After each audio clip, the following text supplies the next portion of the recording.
These are four brilliant criminals at the climax of their most magnificent effort.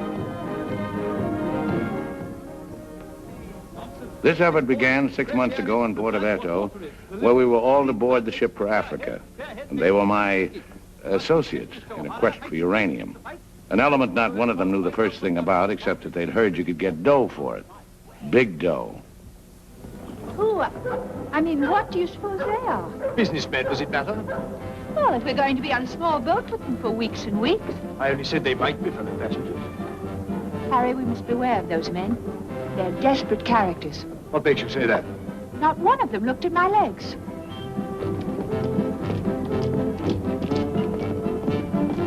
Good morning, Mrs. Janrother. Good morning, Billy Boy. Care to join us in a stroll? Turn up the liver, sweat out the toxins, help nature to help you. Wouldn't dream of it. Really, Billy, you mustn't be so offhand with Mr. Peterson. If I were to treat him with more than common politeness, he'd misunderstand and try to push me around. Mr. Peterson is a bully. Billy, Huh? did you see this? That man in London has been killed. What man? Paul Van Meer, high-ranking official in the Colonial Office, was stabbed to death early this morning by an unknown assailant outside a club in Soho. This is the third crime of violence to occur in that vicinity within the past month. What is it, Billy?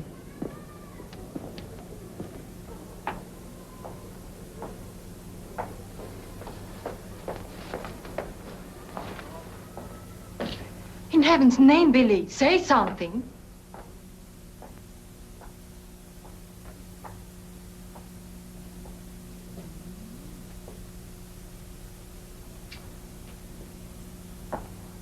You understand, of course, that Peterson arranged this. It seems there's been a lot of violence around there lately. Don't pretend to be a fool. But look, Billy, this happened early Tuesday morning. We'd all left London well before that. What about Jack Ross? What about the galloping major? But I thought he only stayed behind to get that phone call from Mombasa, if it came through. He'll be here this morning. Well?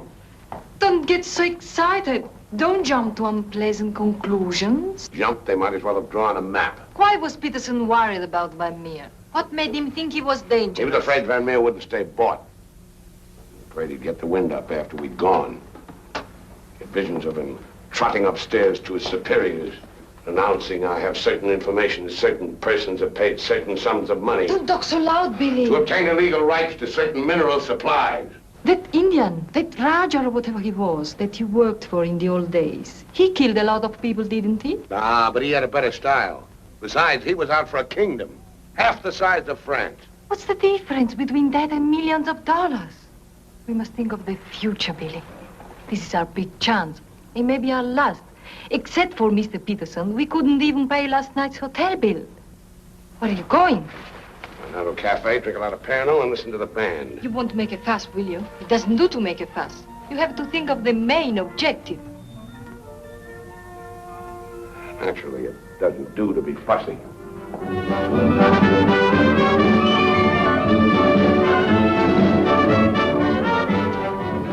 It's your move, Gwendolyn.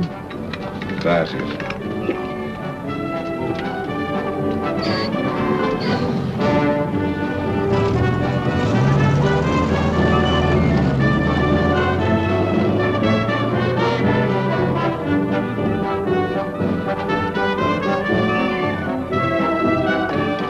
The luggage is in there. Bring it up.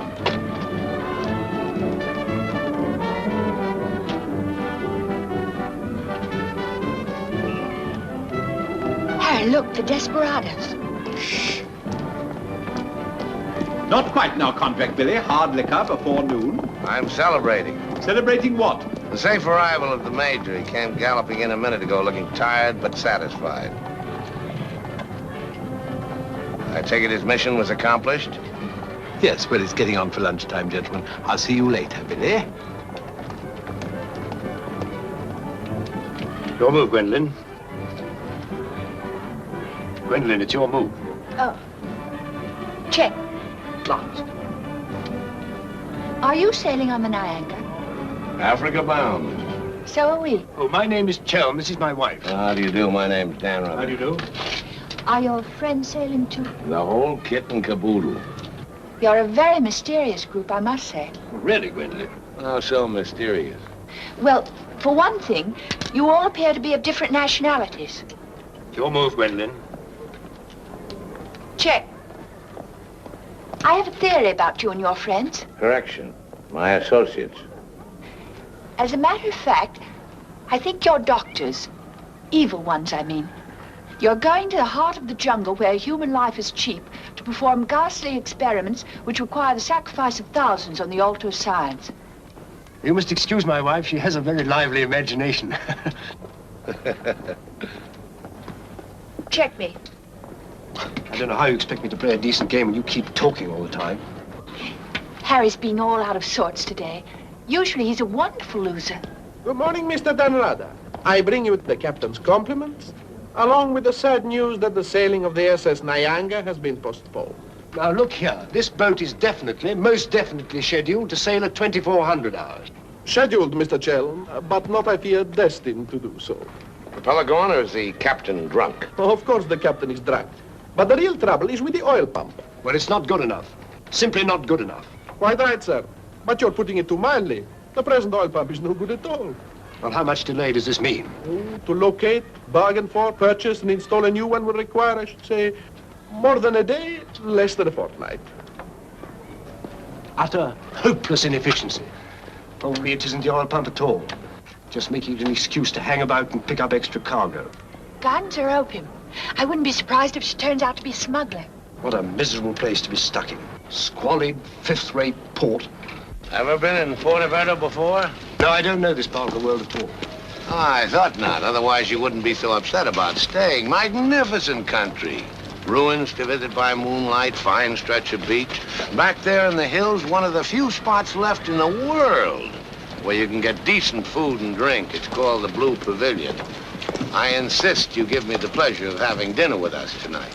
Well, that's awfully kind of you, but... Us? You and your associates? To my wife and me. The committee? Oh, Mr. Chelm, I want you to meet a friend of mine. This is the Galloping Major. The committee wants you to toddle round. Okay. Right away.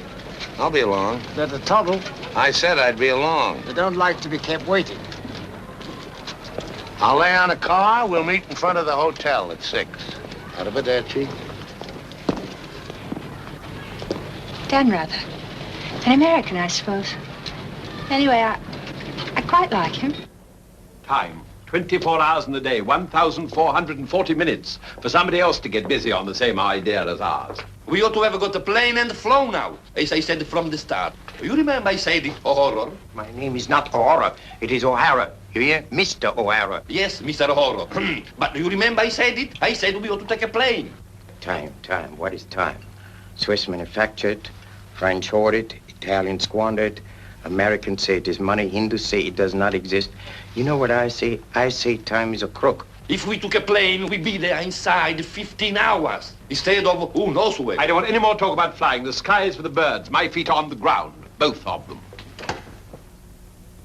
Come in, Billy boy. What's all the fuss about? No fuss, Billy. We're merely wondering what course to pursue in view of this unfortunate delay. Join the peasants in their revels. Go to church. Write your memoirs. Very funny. I like an associate of mine to have a sense of humor. Good laugh does more for the stomach muscles than 5-minute setting up exercises. And now that we've had our moment of fun, and all the better for it, let's get back to the question. Doesn't this delay call for a cable to your friend in British East? Mustn't send cables. Can't you get it through your heads that the population down there has trained noses? They can smell a uranium deal like a cat smells fish. But aren't you afraid, Billy, that when our little party doesn't show up on the date you said, aren't you a teeny bit afraid that your friend might use that as an excuse to begin negotiations elsewhere? If my friend were looking for an excuse, you'd find a better one in the morning papers. What do you mean? I'm talking about the untimely demise of Paul Van Meer. I'm appalled, Billy. What an unwholesome opinion you must have of your colleagues. To imagine that we... Look here, Peterson, you don't have to convince me of anything. You don't care what I think as long as I don't do anything about it. And I won't, unless you ever decide to sick that knife-happy little junkie on me. Watch yourself, Larry. Now, Jack, behave yourself. Sit down. For shame, Billy. I think you owe an apology to everybody in this room. And if you're half the gentleman I know you are, I'm sure you'll make it. As I was saying, Peterson, you have nothing to worry about. My friend won't pull out unless I tell him to. For purely venal reasons, that's the last thing I have in mind. Jack, give Billy a light.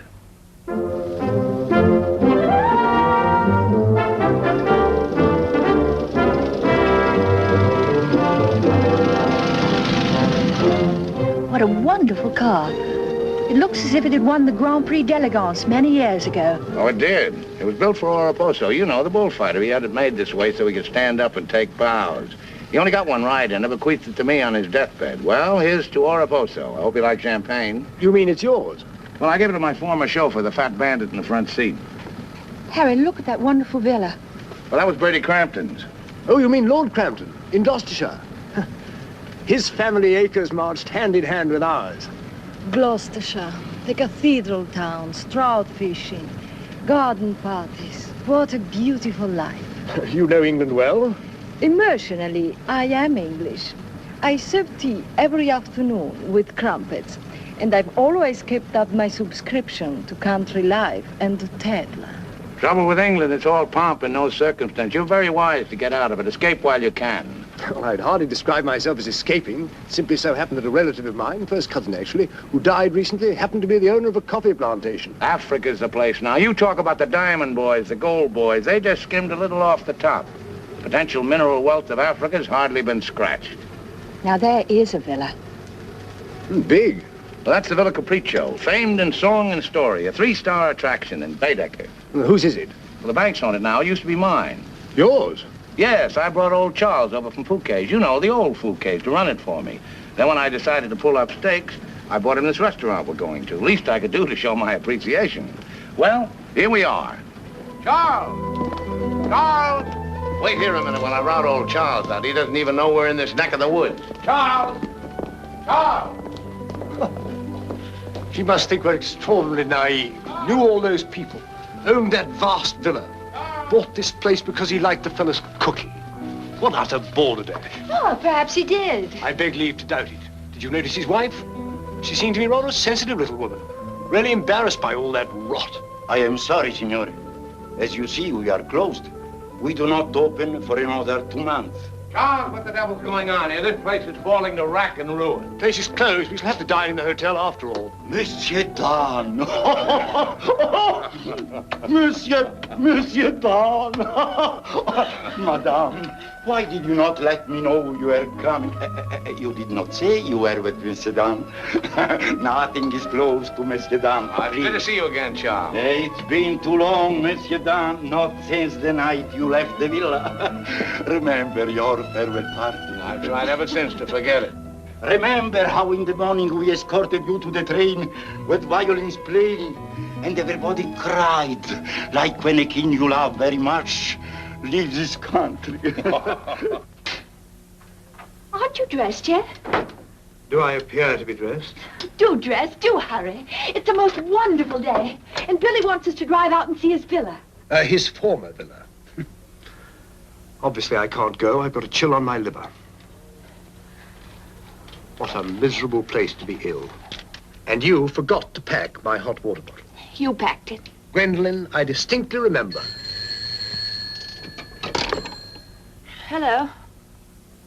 Oh, hello. No, I'm afraid we can't. Harry has this wretched chill. and- Give me the telephone. Chelm here. Yes. Quite. Absolutely. A hot water bottle. That's very, very good of you, old boy. Look here, Dan, rather, would you mind very much if my wife went alone? She enjoys this sightseeing sort of stuff, you know. Splendid. Splendid. I'll send her along. You know, Gwendolyn, nowadays, one simply cannot afford to dismiss people just because they're not one's sort. One has to try and bridge the gulf. After all, it's a new world we're going into. One's got to take it as one finds it. Face it. Use it. Master it.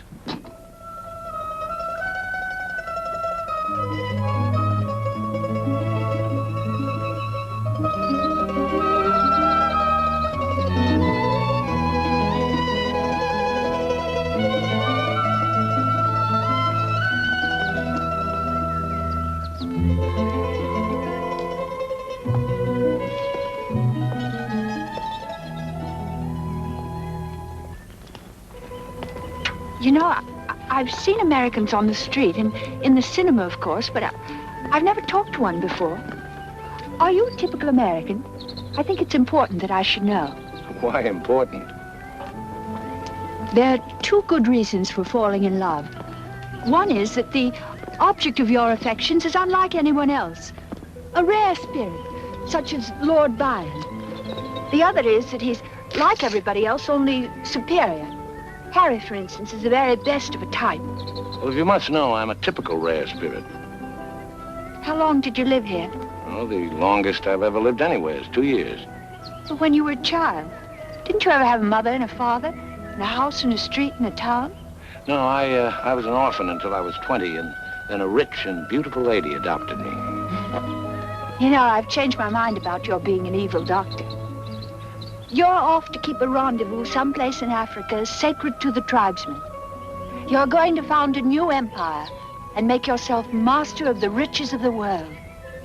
But you need a beautiful blonde queen to impress the natives as the incarnation of the Queen of Sheba.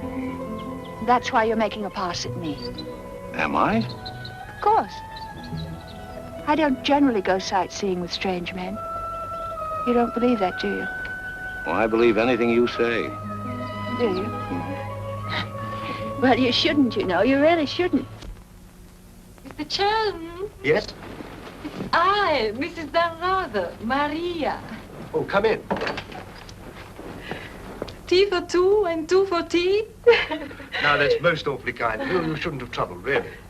Billy told me you had a chill. Bit of one on the liver. 2 tarsal. Milk, of course. Of course. I feel I should like somehow to do him a good turn of some kind. You do? Well, naturally. Oh, I see. Naturally. I think it would be nice if you were able to do something for him. Help him along. Give him the benefit of your advice. Delighted, of course. For instance. Oh, something with business. He was very pleased with that tip you gave him on the way home last night about the gold shares. I've forgotten what I told him. What was it? I don't remember either. I was listening to your voice. I wasn't listening to what you said. You see, if you were helping him, it would be so much easier for us to be together a lot out there in Africa. Was he any headed for business? Why, he's simply brilliant. I wouldn't have thought it. But of course he is. You don't suppose I'd marry a ninny, do you? If you imagine that Harry's simply going to Africa to plant coffee, you're very much mistaken. In point of fact, coffee is the least of Harry's interests. In point of fact, the land he's acquiring is extremely rich in certain minerals. Minerals which are indispensable to the production of atomic energy. Harry's land simply teems with uranium. Wouldn't surprise me to see him become the uranium king. So you see, my husband isn't such a ninny as you may have imagined. It might very well be worth your while to go in with him. The potential mineral wealth of Africa has hardly been scratched. Well, I was telling you last night. Well, of course. It's a well-known fact.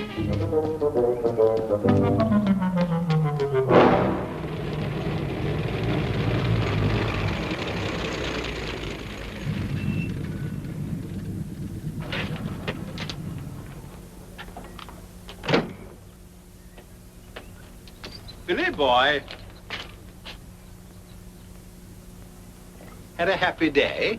Very. I'm so glad. What an attractive woman Mrs. Chelm is. Is that what you called me over to tell me? Who are the Chelms? They're English, going out to British East. They have a coffee plantation. Any money in coffee? No, but there's a type of Englishman goes off to coffee plantations without caring whether there's any money in it or not. Relatives leave them coffee plantations and they go out to them. But why this sudden interest in the Chelm? I'd just like to know who's making friends with my friends. Well, now you know.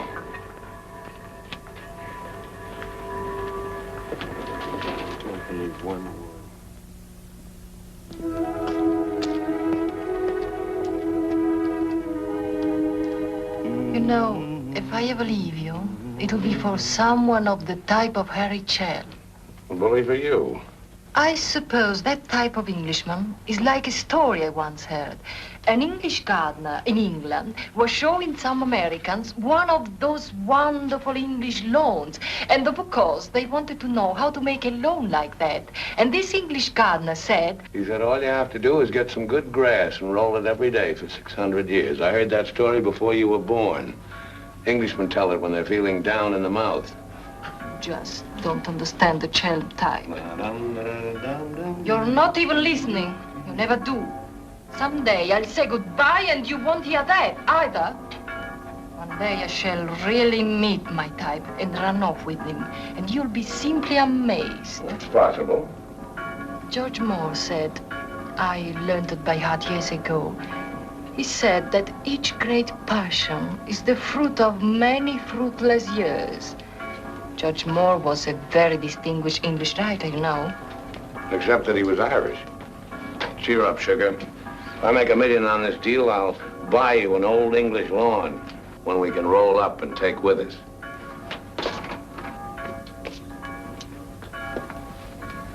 Billy, good morning. And what's our wide-eyed Irish leprechaun doing outside my door?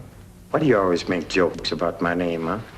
In Chile, the name of O'Hara is a tip-top name. Many Germans in Chile have become to be called O'Hara. Good morning, Mr. O'Hara. Madame, my respects. Perhaps Mr. O'Hara would like something to drink? Yes, maybe perhaps a little whiskey, huh? Very weak, please. What's this visit in honor of? Oh, just wanted to have a little talk with you. Okay, but make it fast. Fast? I give you my word, Billy. I give you my word. I feel to you like an older brother.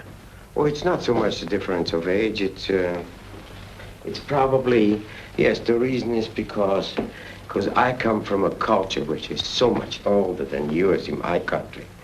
A child 6 years old is older in his heart than you'll be at 60. It smokes, it drinks, it philosophizes. At this rate, I'll be 60 before you get to the point. The point is that Peterson, Ravello, myself, we are the principals in this case. We are in with the money. We cannot switch around and turn, but an agent, it's easy to imagine that he could conceivably doesn't feel himself quite as irrevocably committed as Peterson or... We're fellow passengers, I believe. Not quite yet, would you say? Too sadly true. By any chance, you don't happen to have seen your Mr. Danrather about? I don't think Billy's up yet. Not 11. He's rather a late riser. But he said it. Well, anyway.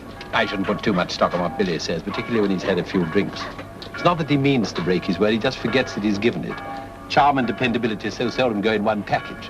There are exceptions, of course. Your husband, I imagine, from his manner and behavior, is one. Oh, yes, very. Well, quite having. I'm so looking forward to meeting your husband and having a chat about Africa. By all means. I understand he's in coffee? You make it sound like a total American.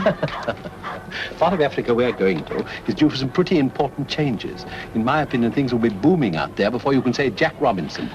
I do hope there won't be too many changes. It's completely unspoiled, I hear, with some of the loveliest scenery in the world. I can't imagine anything more lovely in the way of scenery than to have a few acres of gold and diamonds cropping up on a piece of land I bought for a song. Heaven forbid. Next thing there'd be big, ugly holes everywhere and great, horrid machines instead of lovely scenery. Anyway, I don't think my husband worries much about money and business, that sort of thing. Really? I mean, to appreciate my husband's point of view, one has to understand his background. Those lawns, hundreds of years in the making. Those immemorial elms. Those walls hung with family portraits. Generations of them. Those great echoing galleries where so much of English history is being made. Taxes must be terrific on a place like that. What would people like the Chelms care about taxes with their kind of money? I mean, when a family's been a power in the city of London for so long, one of the great financial families. Power in the city? You mean? Oh, yes, of course, one of those Chelms. I'm surprised you know about them at all. Very few people do. They prefer to work behind the scenes. I find it rather hard to believe that a man in your husband's position would go to Africa just for the coffee planting.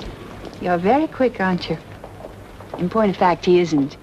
In point of fact, he has a very special reason. So I suspected. It has to do with sin. Sin? Since the war, my husband has been almost exclusively concerned with spiritual values. He feels that if he can get away there, in the heart of Africa, he will come face to face with essentials. He wants to work out the problem of sin. Sin? Why, yes, of course. Isn't that what we're all most concerned with? Sin? Gwendolyn, what are you doing here?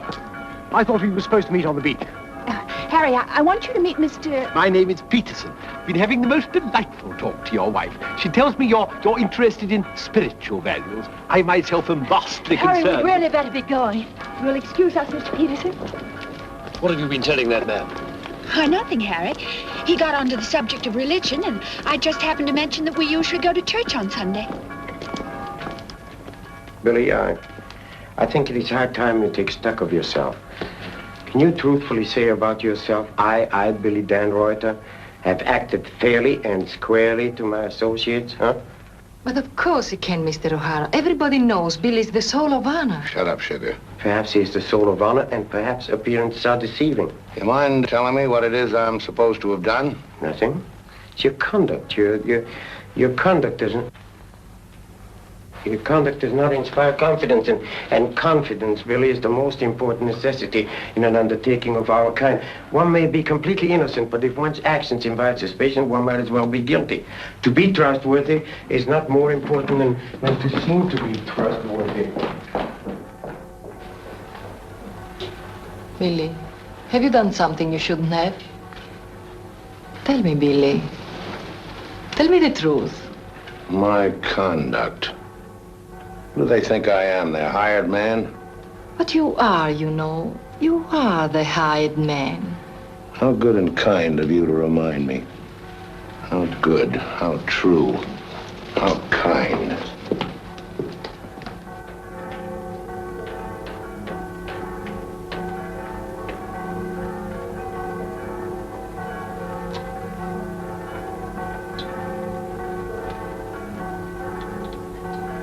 Oh, I say, Dan, rather good to see you. How about a drink? Well, Oh, come on, my dear fellow, let me buy you a drink. Oh, Gwendolyn, don't forget to send one to Aunt Beatrice. Can't understand it. Gwendolyn distinctly said she'd join me on the beach. Then I come back and find her sitting there in that cafe. Extraordinary creatures, women. Well, let's drink to them. Pano. Scotch. Come on, you tiny little wreck, have a drink. We're drinking to women. Take the drink, but won't join you in the toast. Glass of Irish. Women. Hitler had the right idea. Keep them in their place. Kleine Kinderkirchen. Babies in the kitchen. Say what you want to about Hitler, he had his points. Come. Look here. This generation's had its chance. Hitler, Mussolini, those are the men. Now is the age of the barbarians. The world's going up in smoke. I say let it come, get it over with. Well, if you don't mind, I'd like another year or so of worry. Worry? Just 1 minute, laddies. I've just 2 or 3 words to say to you, laddies, and that's don't worry. Don't ever worry. I'm in a position to know secret information. The Rosicrucians, the Great White Brotherhood, the high secret orders. But you've no faith. You must have faith. Faith and power, secret power. Men who guard the trust from the deepest insides of the whatchamacallit. Mystic rulers, all one club, chained together by one purpose, one idea. Mankind's champions. Follow me, Billy? Oh, why, of course. This generation's had its chance. Hitler, Mussolini. I can't stand here and permit you... Are you interrupting me? Relax, Jack. Have another drink. I simply want to state that things don't happen to be what certain people imagine. An officer may find himself strapped for money, and he may undertake certain things which in other circumstances, no, absolutely no. Absolutely. I mean, absolutely no. In the old days, I should have simply told people of your ilk to buy their own drinks. Poor old Jack. I'll teach you. I'll teach you to insult an ex-officer of the Indian Army. Well, are you yellow? The bar. You're Major Ross? Right. Ross here. Right. Right again. Come along, the committee. Saved by the bell. I've never heard such rot in my life. Sin. Oh, sin. All I could do was to keep a straight face. No, I'm certain of it now. These are two very clever and dangerous antagonists. Sit here and help me close. But how could they possibly know what we're up to? Great interests like the Chelms have ways and means. Yes, and I'm convinced they're out to get us even before we get started. We must get ahead of them. Time has entered the picture in a new way. Never forget the time factor, gentlemen. It always enters the picture in the end. I'm sending a cable to London. I want full information on those Chelm interests. British Africa, too. Check up on his interest there. Every time the plane lands, I'll try and reach you by telephone. Keep me informed of the latest development. Dan Reuter, that lying, swinish, rum-swilling double-crosser. What pleasure it would give. No, you can't at the moment. We need him. Right now, we need that swinish, lying double... Did I hear my name? Rub-a-dub-dub. 3 men in a tub. Tub? Oh. Been a change of plan, Billy boy. You and I leaving for Africa. How's that? You and I are flying to Africa by the next plane. Oh, what's happened, Peters? Must be something important to get you on a plane. Perfectly simple, Billy boy. The trouble with the oil pump and the general uncertainty about when the Nyanga will sail forces me to sacrifice my personal comfort. I prefer to fly rather than run the risk of arriving too late. Well, there's also such a thing as arriving too early. What do you mean by that? Well, the land doesn't come up for auction for a couple of weeks. My friend can't make his move until then. If we sit around British East all that time, somebody's going to start wondering who we are and ask questions. Is that your real opinion, Billy, or are you just looking forward to a long sea voyage with the attractive Mrs. Chelm as your companion? Or perhaps you have even other reasons. Such as? That's for you to know and for us to find out. You'd better get your packing done.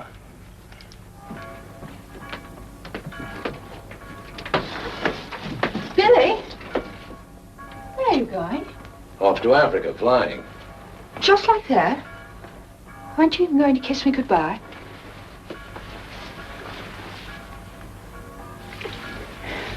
I wish. Don't say it. What? That you wish we'd never met. You'll be coming on the boat, and in Africa we'll get together and... I think I hate you. Letting those revolting men order you about. Don't deny it, I've watched them. They treat you like a servant. They say, hop it, and off you hop. I know what it is. They have a hold on you. Some black secret that could ruin you. What makes you think that? No, it happens all the time. My old Spanish nurse told me that half the people in the world would be ruined at once if everyone told what they knew. But couldn't you have them done away with? I mean, you must know plenty of people who could bump them off. It'd probably cost a good deal, but it'd be worth it, certainly. Well, it's not impossible, except that afterwards I wouldn't have any money. This way I stand to make a lot. Millions? Maybe. Then perhaps your connection with those men isn't quite so undignified as I thought. Those millions, would they be pounds or dollars? Well, either way suits me. No, that's very careless of you. The state of the pound is so uncertain. You must think in terms of hard currency. Maybe I should hire you to handle my affairs. You could do worse. I'm awfully intelligent, really. Come along, Billy boy. The car's waiting.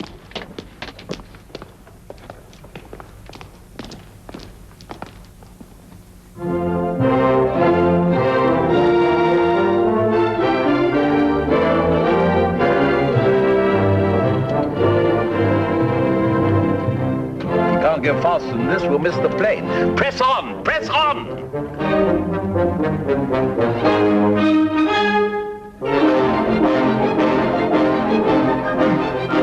Try posting.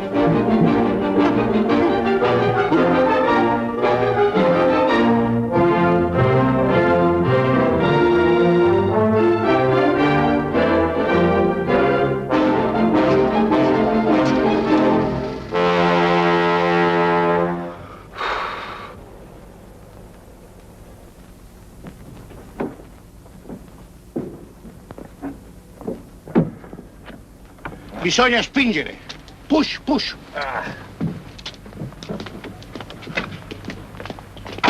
Come on. 1, 2, 3.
Beautiful car. You did that on purpose. What? You planned it that way. I know what you're up to. I know everything. I know about the uranium on the Chelm's land, the Chelm interests in the City of London. The what? You heard me, the Chelm interests. I take it your information comes from a reliable source. It does, from Mrs. Chelm herself, in fact. Ah, magnificent. Simply magnificent. You must pay me back for the loss of my beautiful car. If you weren't a benighted jackass, if you could see as far as you could spit, you'd know there's no such thing as a Chelm interest. You'll have to do better than that, Mr. Danrother. Very much better than that. Don't believe me. Check with London. If you find out he's anything more than a down-at-heel Gloucestershire squire, you can have my services for nothing. You mean Mrs. Chelm is an unqualified liar? Well, let's say she uses her imagination rather than her memory. You will make restitution. We know, Mr. Dan, either the money or a new car. Why, you fat bandit, I gave you the car in the first place. How I came by it is beside the point. The fact you gave it to me doesn't make it any the less mine. Shut up. That's right. Threaten me. It is not enough that you destroy my beautiful car. Now you are... my beautiful car.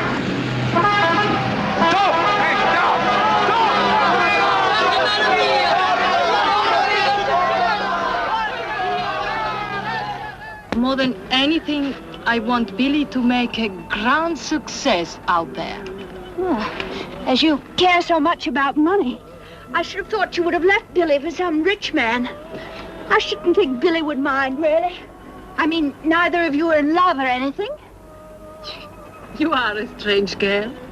Of course I love Billy. Actually, I adore him. And Billy loves me very, but very much. That's why I trust him with his little unimportant amours. And what does he say about yours? But, darling, all husbands like their wife to seem attractive to other men.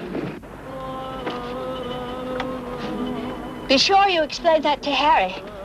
I'm going back to the hotel.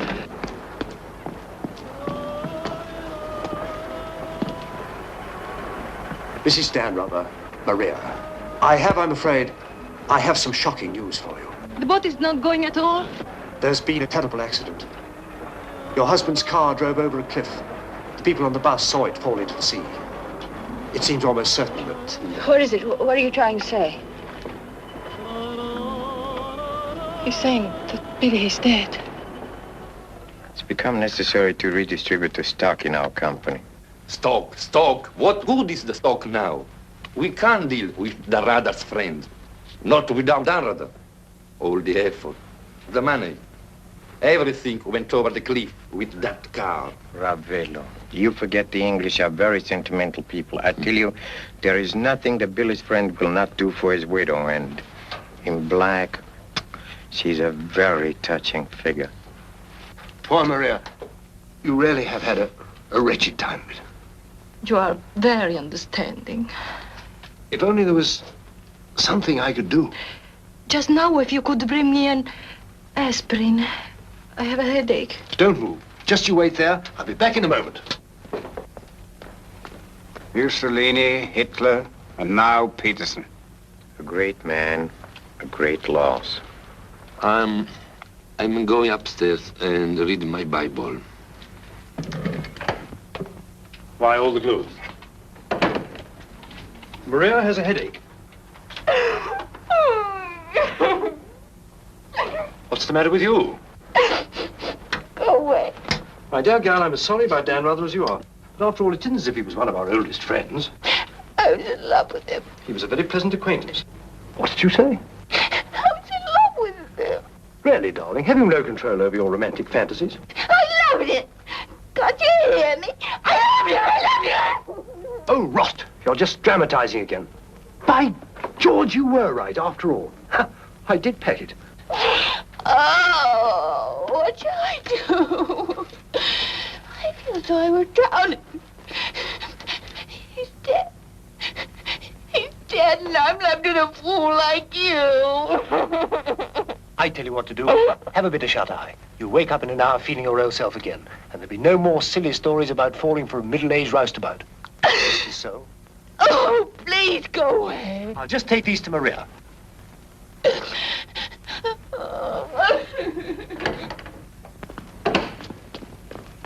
Mr. Chelm, this is very important, for you as well as for myself. Yes, well, get on with it. There is now an opportunity for you to secure enormous profits with virtually no risk. I want to beat about the bush. Our purpose in going to... For you as Billy's widow, it will be very easy to persuade his friend in British East, and for capital, we have charm. Quite evidently, you've been misinformed as to my interests.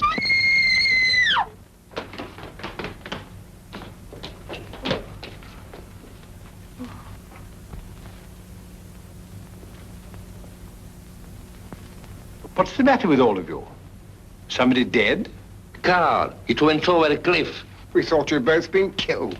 Dan Rather, I'm delighted to see you're alive, but your wife is in a fainting condition. You mean you're not dead at all?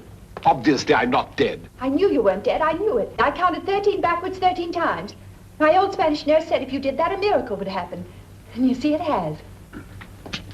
Ladies and gentlemen, I bring you the glad tidings. The captain is sober, and the SS Nyanga will sail at midnight.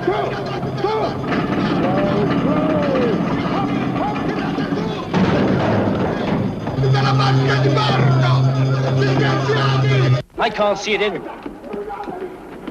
What can have happened to it? My dispatch box, where is it? A black tin box this size. What have you done with it? Guardi che la sua valigia gliel'ho messa in cabina. I told you to take the most particular care of it. I shall not go on board till my dispatch box has been found. Having trouble, Chelm? I think that I can't cope with myself, thank you. È la seconda volta che glielo dico. La valigia gliel'ho messa in cabina, è inutile che insiste con me. Says he put it in your cabin, whatever it is. Idiot! Why didn't he say so in the first place? Say, look. What's happened to Harry? He's been giving me the fisheye all evening. Oh? What is it? Perhaps it's because when I thought you were dead, I told him I was in love with you. You what? I couldn't help it. It made you seem less dead. And? Oh, he didn't believe me. He thought my nerves were upset. Sort of delirium. He thought it quite a joke. The idea of my inventing a love affair with a middle-aged roustabout like you. That's what he called you. Well, now that I'm back in the flesh, you'll begin wondering about that delirium of yours. I suppose seeing you alive is different from thinking of you dead. You're just great cooped up on that tub with a suspicious husband. Billy.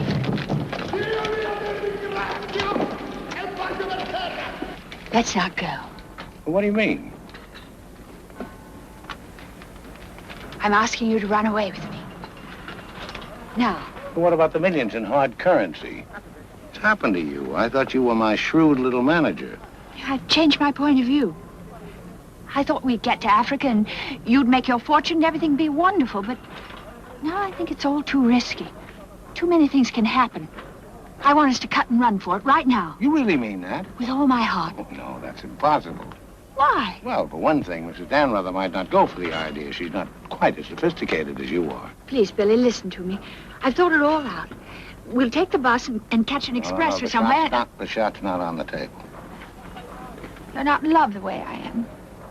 If I loved you 1,000 times more than you say you love me, it still wouldn't make any difference. I've got to have money. Doctor's orders are that I must have a lot of money. Otherwise, I become dull, listless, and have trouble with my complexion. But you're not like that now, and you haven't any money. It's my expectations that hold me together. You really mean that, don't you, darling?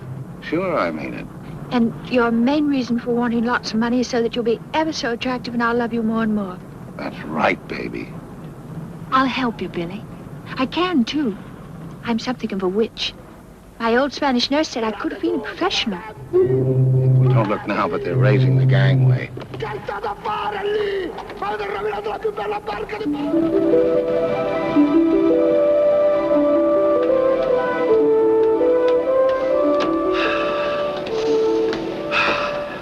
The air, ozone. What a pity we can't bottle it, gentlemen. What a fortune we'd make. Neptune's mixture. Now breathe deeply. Remember, every breath is a guinea in the bank of health.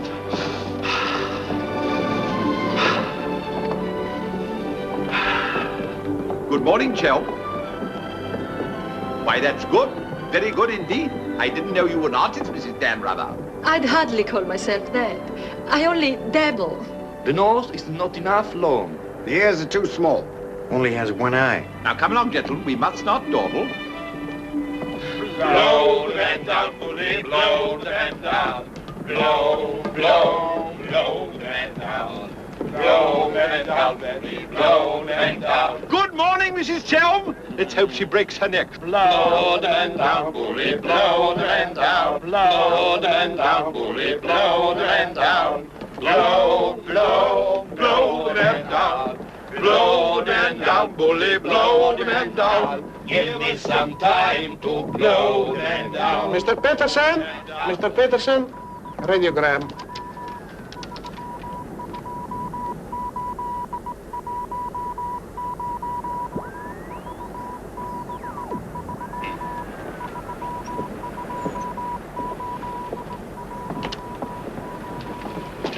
No Chalmers State, Gloucestershire, stop. No Lender Gentry, Chalmers.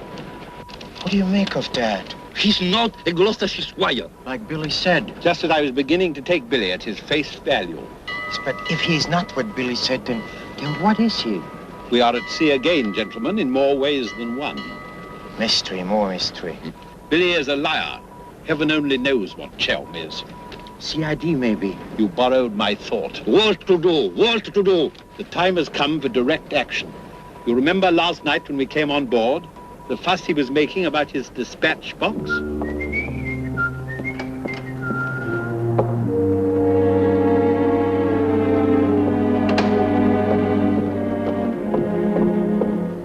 I love colors. Working with them is an endless puzzle. Your face, for instance. 10 minutes ago, it was all brown and pink. Now the light is changed and is chalky white. What? Tinged with green. Green? It must be getting rough. Just a little. Don't break the pose. I don't feel very well. I think I'll go below and take a pill.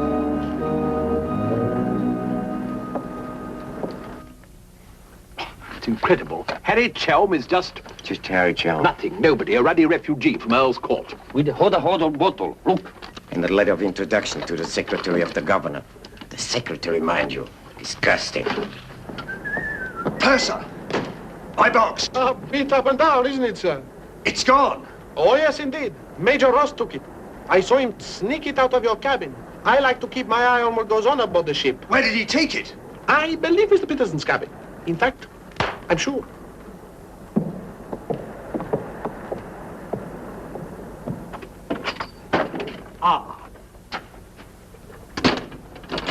And now may I ask what explanation you have to offer?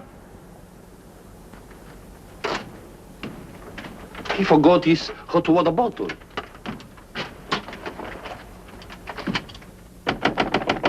Billy? Come in. Billy, have you heard what's happened?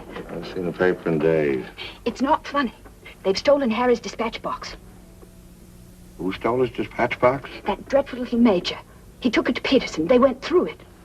It's all your fault. I suppose you know that. My fault? Well, the poppycock you've been peddling, all that junk about the Chelm interest in London, uranium on your land. Well, in a way, you're the one to blame. I'm the... I mean, you acted so superior. I was falling in love with you, and I couldn't bear it for you to think I was just a nobody. Married to the son of a boarding house in Earl's Court. The son of a what? A boarding house.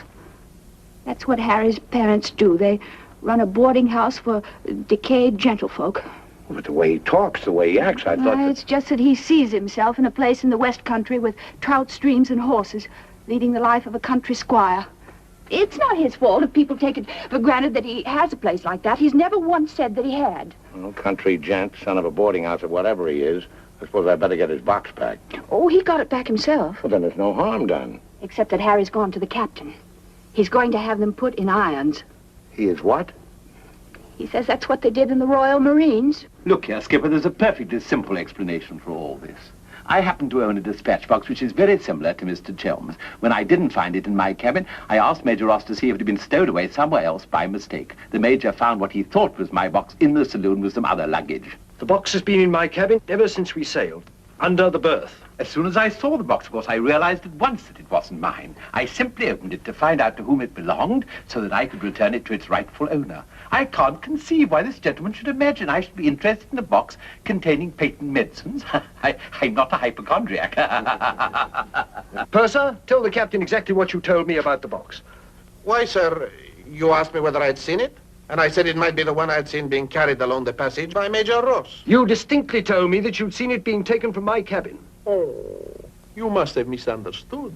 You were rather ill at the time, if you remember, sir. That's all, Purser. He's been bribed. He's in league with these criminals. Just a case of a misunderstanding. That's how I look at it. Now, what about a little cognac? To wash away any ill feeling. I don't care for a drink. And let me assure you that this matter is far from settled. While rifling through my personal effects, I feel certain that you must have noticed I had a letter of introduction to the Secretary of the Governor. I suspect he'll be much more interested in what I have to say than this gin-soaked so-called ship's captain. You mind your tongue! Any more else? The other one I put in irons. As far as I'm concerned, this is a close incident. Look, you've got your box back. Why don't you forget the whole thing? What possible interest do you expect the Colonial Office to take in? On the contrary, I expect them to show considerable interest in a gang of crooks who are trying to swindle the country out of vast uranium deposits.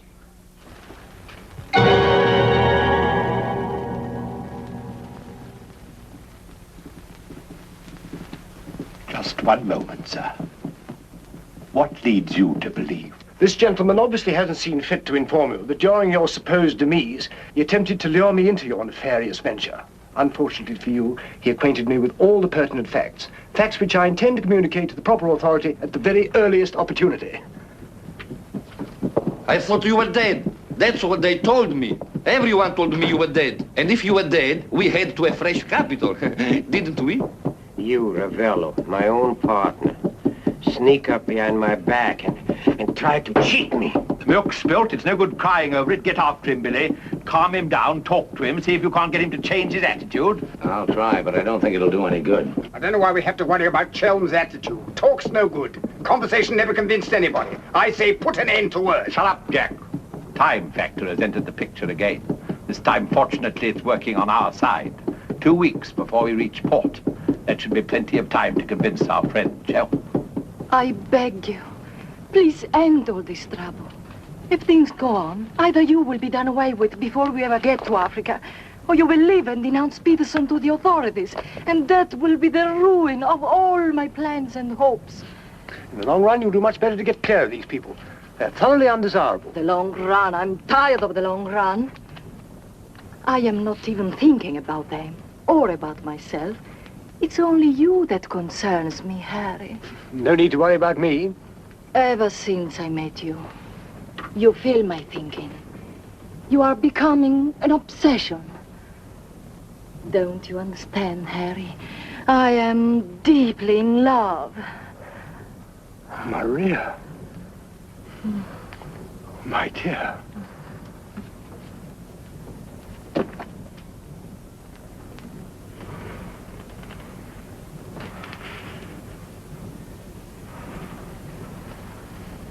Only you could make a woman feel like this. All I want is to be in your arms, now and always. You forget I'm going to be done away with. Oh, no. It will be easy to arrange. What you must do is this. You will write me a letter. A love letter.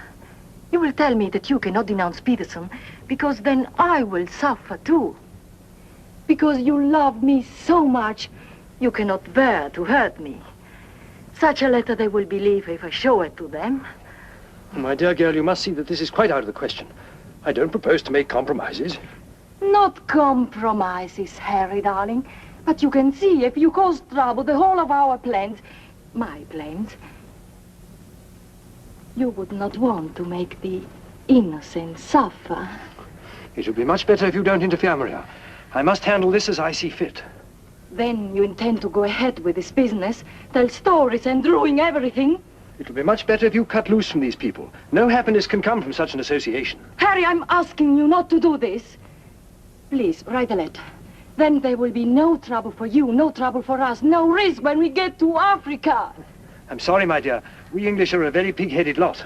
You think you can get away with this? But Maria, my dear good Maria, listen. First you made love to me. Now you tell me you will ruin me. You'll forgive me, but it was you who made... Oh, shut your trap. Go on, do what you like. You think you're such a brave man. I'll tell you what you are. You are a heel. What the blazes now? What's happening? What's going on here? The oil pump's on the blink. The electricity's failed. Utter folly. A ship lying in darkness this way, we might well be rammed at any minute. I'll tend to this myself. Which way is the engine room? The passengers are not... I'm sure your chief engineer will welcome the advice of an ex-officer of the Royal Marines. Ma cosa fa? Lo rompe tutte cose!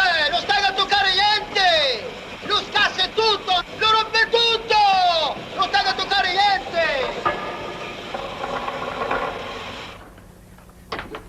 Look here, you fool. Are we simply abandoned to our fate? I insist on something being done. For instance? Well, give out the lifebelts. Organize the boat drill. The clientele are requested to remain calm. To remain calm? Does the captain feel no sense of responsibility for the lives of his passengers? It's my opinion that the captain doesn't feel much of anything at the moment. You mean to say he's drunk? The fellow ought to be made to walk the plank. I'm afraid just now he cannot walk at all. But this is outrageous. Sit down, old man. What have you got to worry about? We're only adrift in an open sea with a drunken captain and engine that's liable to explode at any moment. Perfectly ordinary situation. Happens every day. But just in case any of you are still at all anxious, let it be known that Mr. Chelm has taken charge in the engine room. Who's taken charge? Harry, and he'll foozle it for sure. Shall I get out the hymn books? Your husband claims to have learned all about engines and such things when he was an officer in the Royal Marines. If he ever was. In point of fact, not only was he an officer, but he once won a medal for jumping into a sea of fire to rescue someone. It's only a bit of wreckage, not a man, but that wasn't Harry's fault. Just a slight error in judgment. Oh, the lights, they come on. You must have fixed it. Impossible. The engines are turning. We are underway. I still say it's impossible. Ladies and gentlemen, may I have your attention for a moment? I'm happy to inform you that the oil pump is now in perfect working condition. Putting it right was no great accomplishment for anyone with the slightest mechanical bent. Anyhow, we may now proceed without further delay and in absolute safety. Oh, Harry, you did. You fooled it. But when you wrecked my ship, where is your terror? Forward, please. Captain wants to see you. There you are. You devil! You wrecked my beautiful ship! Nothing of the sort. Some scallywag down there sabotaged my work out of pure malice. You exploded my engine! Keep your head, boys. Let's all behave like little gentlemen. Stay out of this, Dan, mother. I can handle the brute. What happens now? Do we get the lifebelts? Do we abandon the ship? There's no immediate danger. The passengers will please to return to the saloon. We're heading for the nearest port, and there seems to be some chance of our making it. Let's go. Come along. Now, who was last down? Last. Billy boy, be a good fellow and make a fourth at bridge. The Major has no head for cards. A few rubbers will soothe all our nerves. Oh, thank you. I'll soothe mine with a double scotch. In fact, I think I'll make it a triple. No ice, no water. Right, sir? How about you, dear Mrs. Danrother? Little bridge? Oh, so sorry. I have the most fearful headache. I think I'll go to my cabin. Oh, what a shame. Well, boys, we'll have to make it cutthroat. What about Harry here? Maybe he'll take a hand. That, under the circumstances, is a most unsuitable suggestion. Gwendolen, I must ask you to either move to another table or else leave the saloon. Harry, for heaven's sake. I don't care for my wife to associate with an associate of criminals. Don't be absurd. Billy's not a criminal. He's the best friend we have on this boat. We're not in need of such friends. You need any friends you can get. The only thing standing between you and a watery grave is your wits. That's not my idea of adequate protection. Purser, how much longer before this ship reaches port? If we ever do get to port, it should be within 14 or 15 hours. That's a long time. Sit down, make yourself comfortable, have a drink. Enjoy the Major's piano recital. Come on, Peterson, buy us a drink. I'm afraid I can't accept hospitality from persons who I intend in a few hours' time to denounce in a place of justice. 2 spades? I admire your sang-froid, Mr. Peterson. Or perhaps you don't think I'm serious. We shall see. 3 clubs. Gwendolen, are you going to do as I say? Not when you speak to me in that tone. Not when you try to order me about. In that case, Where are you going? on deck where the air is less polluted.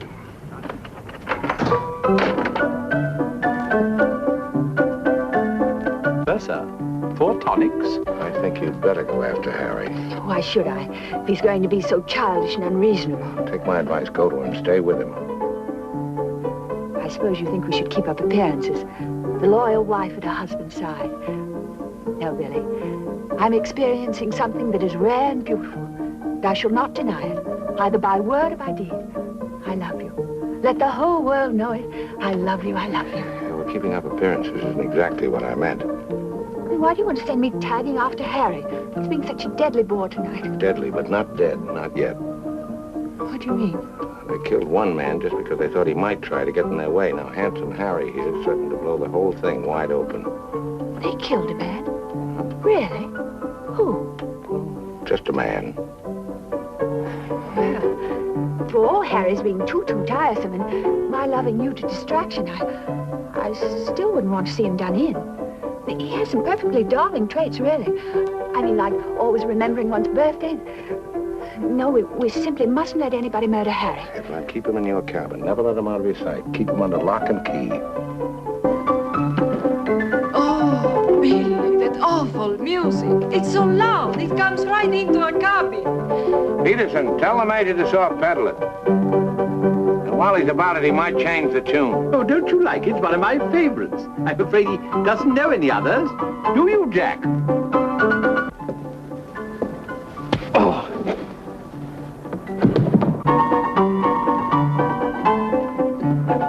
Major!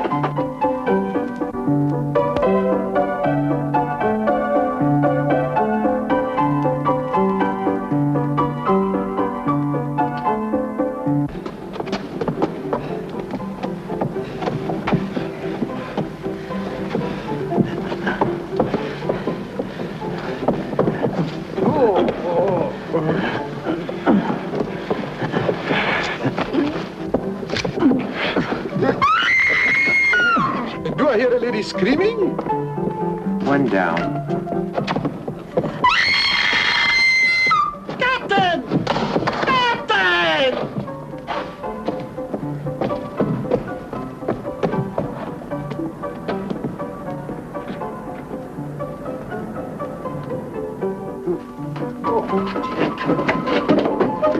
What happened? Oh, Billy, all that screaming. I thought someone had been killed. Someone nearly was. Indeed they were. Look at the Major. Better get a new act, Peterson. The curtain's going down on this one. Every time I turn my back, someone makes trouble. The passengers break the engine, they beat each other to feet, they throw each other overboard. That man attacked me. Are you? You again! If I struck him, it was in self-defense. He came sneaking up behind me and tried to run me through with his sword. Is that true? Well... It's no use, Billy.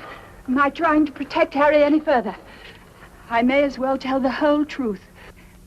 Captain, it grieves me to confess this, but in point of fact, my husband has an illness of the mind. The medical word for it is paranoia. On occasion, he displays homicidal tendencies. The psychiatrists say it's because he believes people are plotting against him. And so he strikes back and tries to kill them. Gwendolyn, for heaven's sake, woman, what's the meaning of this treachery? Believe it or not, Harry, I'm doing it for your own good. He knows. He saved my life. He'll tell the truth. I wouldn't contradict the lady. You wrecked my ship! You tried to kill the passengers! But I'm not the same person on the ship. That's why you're against me. Let me go. I'll kill the lot of you. I warn you, Captain. When I kill you... Poor Harry. It's awfully sad. We've tried everything to cure him. Take your hooligans off. How dare you lay hands on me? You hooligans! I'll have you put in irons. You'll be the ones in irons. Good, good. We'll have no trouble from you. Scum! Mongrels! I'll bring you to book! Every one of you! Every man jack of you! After all, it was the only solution. Harry's safely locked in his cabin, where those beastly men can't do him any harm. On the other hand, he can't say or do anything now to interfere with your making that fortune in Africa. I mean, the authorities would hardly listen to the ravings of a lunatic, would they? Well, they won't even let him off the boat. Well, in that case, he'll just have to stay shut up for a few weeks. It's a bit hard on the old boy, don't you think? Yes, but after you've amassed all those African millions, we'll make it up to him. We'll buy him a country place in Gloucestershire with some rough shooting and a trout stream like he's always wanted. Maria will marry him, perhaps. She seems to have a very real feeling for English country life. And everybody lives happily ever after. Especially us, Billy. Prepare to abandon ship. What's going on? I believe, sir, that we are sinking. Board station, everybody. Go up your life belts. We're sinking. Harry! Harry, open the door! You must, the ship's sinking!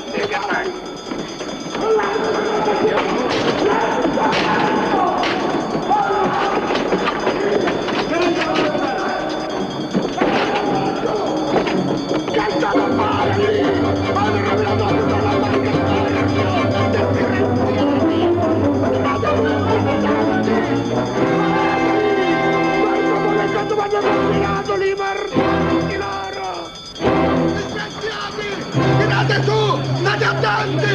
Che state a fare lì? Mi avete rovinato la più bella barca di porto! Disgraziati! Tirate su! State attenti! Muovetevi! Guarda cosa fanno con bambino, cosa fanno con Milano, questi messaggi loro! E mi tenete! Che m'avete compito! Presto l'altro lato, sbrigatevi! Sbrigatevi! Calate l'altro lato a mare! Presto! Presto! Guardatelo giù! Sbrigatevi! Sbrigatevi! Molla! Molla! Giù!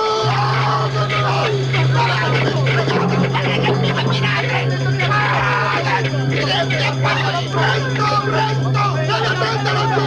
Il barco diventa maledetta! Calate l'altro lancio a mare! Mollate le cime! We simply can't leave without finding out what's happened to Harry. Maybe we'll run across him out there. He's a strong swimmer, isn't he? Do you really think... I don't say we will, but it's possible. Anything's possible. Silenzio poi! Jump! Bill! Crash! Dio mio, ti ringrazio e bacio per terra! Speriamo che incontri un branco di pesce cani! Give me that oar.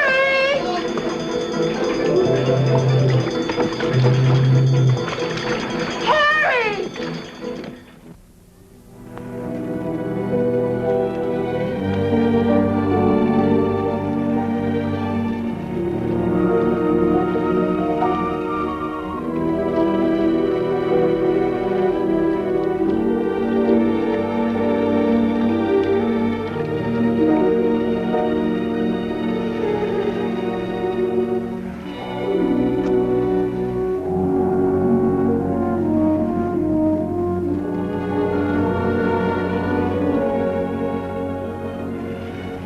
Where do you suppose we are?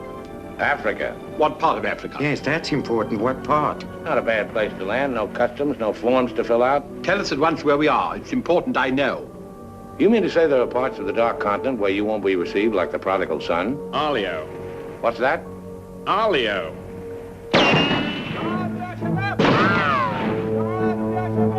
Better get down, everybody. Oddio, mamma mia! Arabs! Oddio, mamma mia!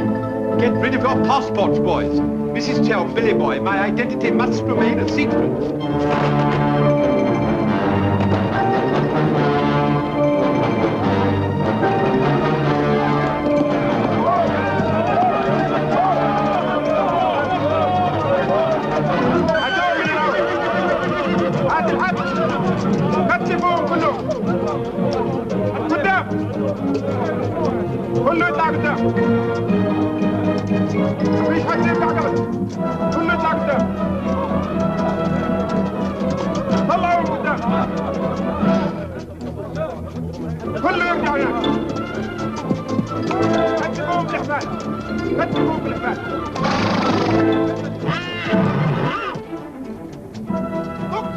Olio, what's that? It was a company that sold arms to the Arab legions. Wait a minute, that rings a bell. Some of the equipment we sold them was defective. Been too long under the water in the Gulf of Leyte. The Arabs claim they lost the war because of rusty guns and dud ammunition. For heaven's sake, be quiet. If you go on like that, I'll see you drawn and quartered. Are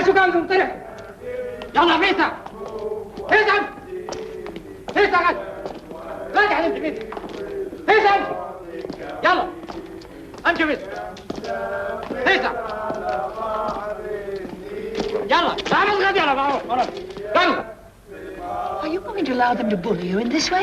Why, it's simply... Shocking. Harry wouldn't have let them do it.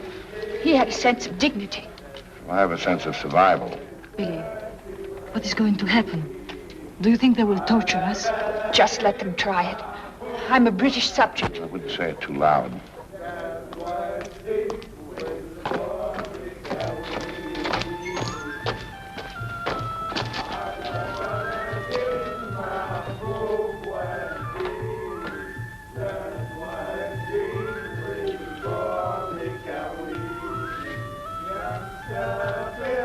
We shipwreck. Big boat, go down. Bottom ocean. We take little boat. Row all day, row all night. Savvy? There's only one way to deal with these swine. Walk up to them and kick them in the belly. Show them who's boss right away. We sight land. Your land. Praise Allah. Come ashore. Suddenly, boom, boom, boom. No good way to treat shipwrecked people. You will please to hand over your passports.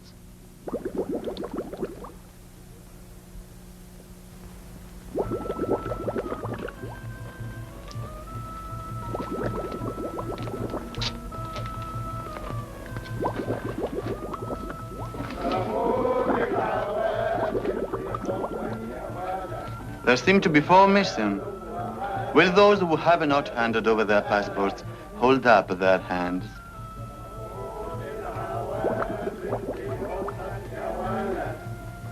All left on board ship, Your Excellency. A terrifying experience. An incompetent crew, a burning ship, put overboard in a small boat at dead of night. What was the name of the vessel? The SS Nyanga. She's a Portuguese ship. I will investigate whether such a ship has been reported lost at sea. Well, does it stand to reason, Your Excellency, we should come to this shore in a small boat if we'd not been shipwrecked? Our country is in a state of unrest. Oh, I am sorry. Agents of certain foreign governments sometimes try to enter it by stealth, hoping to fan the flames of revolution.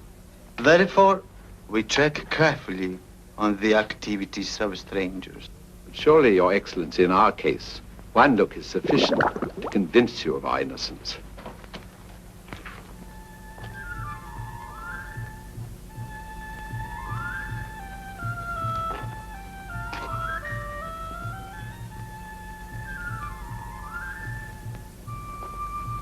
No. One look is not enough.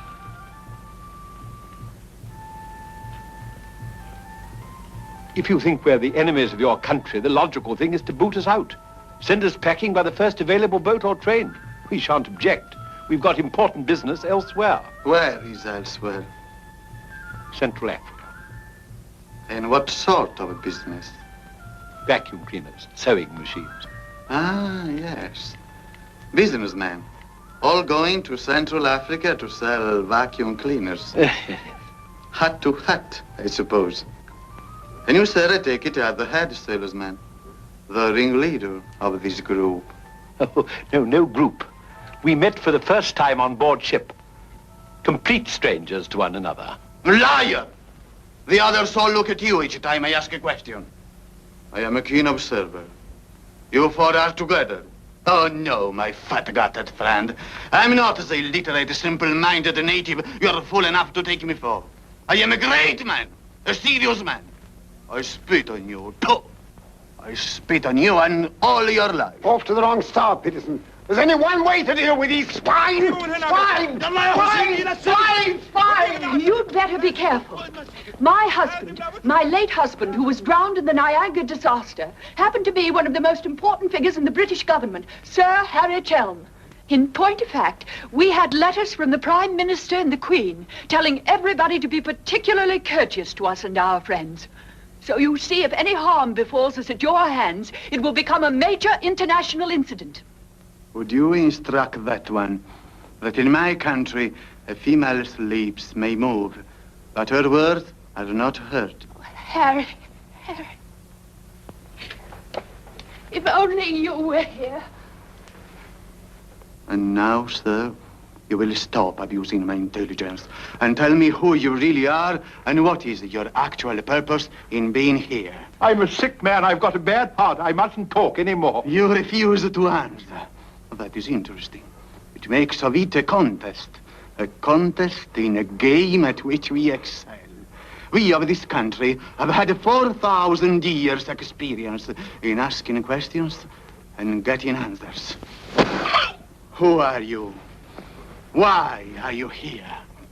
Don't hit me again. My heart, I have an attack.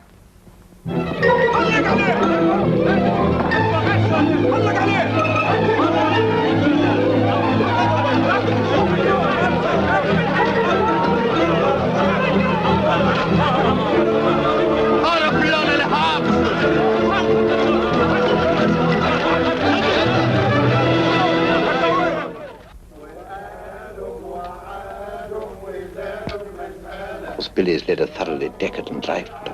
Must say, I thought he had more backbone than that. Backbone. Either you have it or you haven't. You see the beating I took at the hands of that great ugly brute without even flinching. Billy was crazed with fear before they even laid a finger on him. Tell me more about Rita Hayworth. You really know her very well? Do I know Rita? Do I know her? I'll give you a letter of introduction. She'll fall an immediate victim to your charms. You really think so? Oh, but certainly a man like you, suave, intelligent, darkly handsome. You have everything, Ahmed, except money. And if you'll listen to me, a boat will be placed at our disposal, a very slow boat, so that Fat Gut's check will have plenty of time to clear. And you will trust me for your share?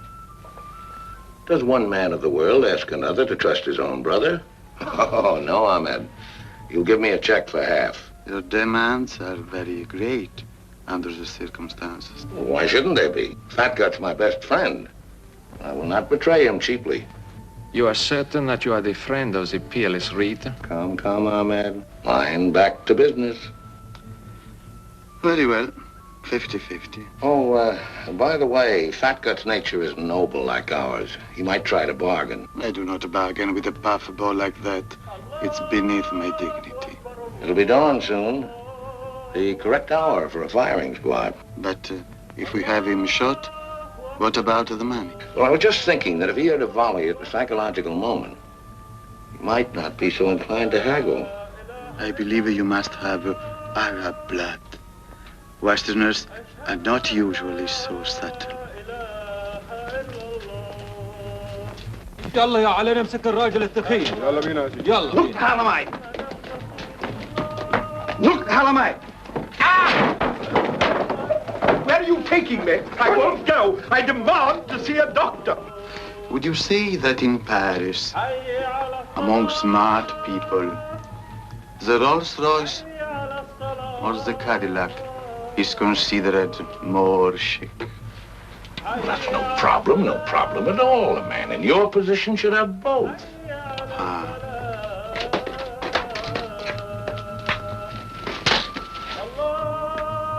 Mr. Dunrather, I believe, would like a word with you. Billy. Sit down, Peterson.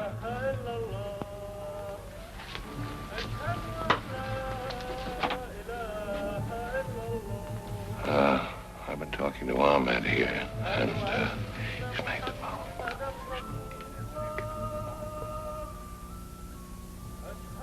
It's blackmail.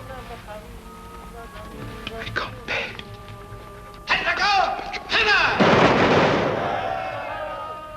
What was that?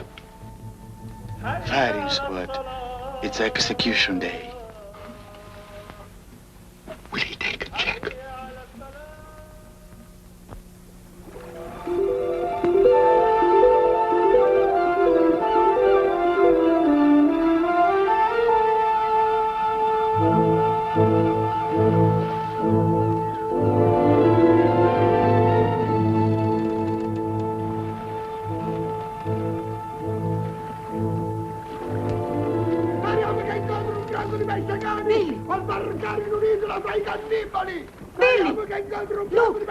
The anger!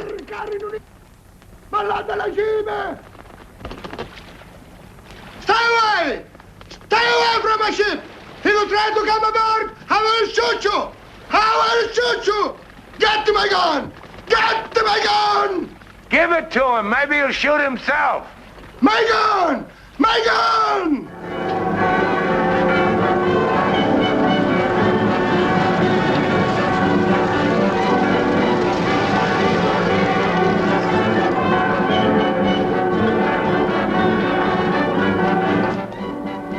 Excuse me. Are you Mr. William Dunrather? That's right. I'd like to ask you a few questions, if I may. Oh, I'm sorry, not now. Forgive me, but it's rather important. Yes, it always is. I was a newspaper man myself once. Well, you may quote me as saying that everybody was heroic except Mrs. Danrother, who ate all our boots. Very amusing, but I'm not a reporter. Oh? Jack, go to the phone, make reservations. The first plane to Nairobi, 6 seats. Yes, and if they don't have any, talk to the right man and tell him if he kicks other people off the plane, we'll make it worth his while. I always said we ought to take a plane. You remember I said that, Mr. Horror? I said we ought to take a plane. Mustn't dawdle, Billy boy. Great deal to do and not much time. Those were the other members of your party? Yes, I'd like to talk to them too. Well, what's it all about? I believe you were acquainted with a Mr. Van Meer, now deceased. Peterson, you and the boys better come back down. The gentleman here wants to speak to you, a Mr. Jack Clayton of Scotland Yard. You take your wine here or upstairs, Mr. Dunn? No, we'll have it here. Care to join us in a drink, Clayton? No, thanks. It's a bit early in the day for me. I read somewhere that a Scotland Yard man never accepts a drink from anyone he intends to arrest. Is that true, Mr. Clayton? Quite so. Mrs. Dunrather? No, I'm Mrs. Chelm. This is Mrs. Danrother. No, how do you do? Well, I wouldn't dream of alarming you lovely ladies, so perhaps I'll have a glass of bubbly after all. Peterson, how do you do, sir? How do you do? Ravello. And Mr. Horror. O'Hara, Julius O'Hara, delighted. No, I'm the one to be delighted. It had begun to look as though I'd never catch up with you people. That would have been a bit embarrassing. You see, this is the first time I've ever been abroad on an investigation. I've spent quite a lot of money. And my chief can be very sarcastic about the money one spends, particularly if you fail to deliver the goods. Mr. Clayton is presently interested in the Van Meer murder case. The Van Meer murder case? Oh, yes, yes. That fellow in the Colonial Office. Yes, I read about that in the paper. It was a shocking affair. According to Mr. Van Meer's appointment book, Mr. Peterson, you had lunch with him at the Savoy a few days before his death. That's quite correct. Mr. Van Meer was an expert on African matters. We wanted his advice about affairs in British East. Do you recall the subject under discussion? Vaguely. Crop yield, the native labor situation. Inches of rain. Vaccination, shots. How long had you known Mr. Van Meer? Oh, a couple of months. We met half a dozen times. Did he ever make mention of any enemies, business or otherwise? Did he say anything about romantic attachments? I mean, did he name any women? No. I should have been very surprised if he had done. Mr. Van Meer struck me as being every inch a gentleman. Oh, of course, of course. Well, that's all. Unless somebody has anything further to add. I have. I think you ought to know that the business of one of these businessmen is murder. I beg your pardon? Major Ross, I mean. I can't guarantee Major Ross murdered this Van Meer person. I assure you, however, he attempted to murder my husband with a long, thin dagger, which he always carried about in what looked like an innocent swagger stick. Go on, Mrs. Chell. You see, Major Ross is employed by Mr. Peterson there to do his dirty work. One might say he's a professional killer. My husband found out certain things about Mr. Peterson. Things in point of fact that are a matter of empire, involving, as they do, a plot to exploit our kingdom's uranium resources. And that's why Mr. Peterson decided to have him done away with. Don't run away, Mr. Peterson. That's always tantamount to a confession of guilt. Tantamount is what I call it. More champagne, Clayton? No, thank you.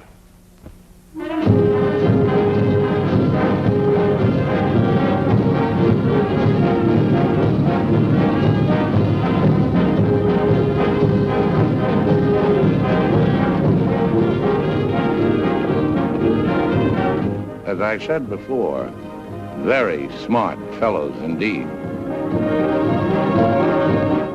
Should you ever think of me in Earl's Court, that's where I'll be, helping Harry's parents with the lodgers. Should you ever think of me, try not to let it be too harshly. You kiss her too, Billy, and tell her she's forgiven. Sure, sure.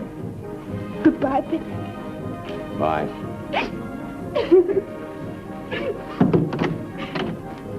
For Mrs. Chell, just came on the ship's wireless.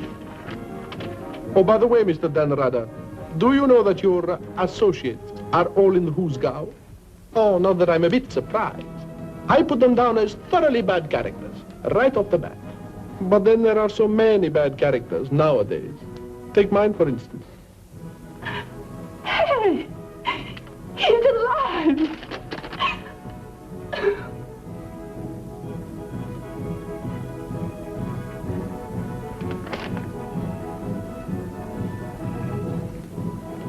Oh.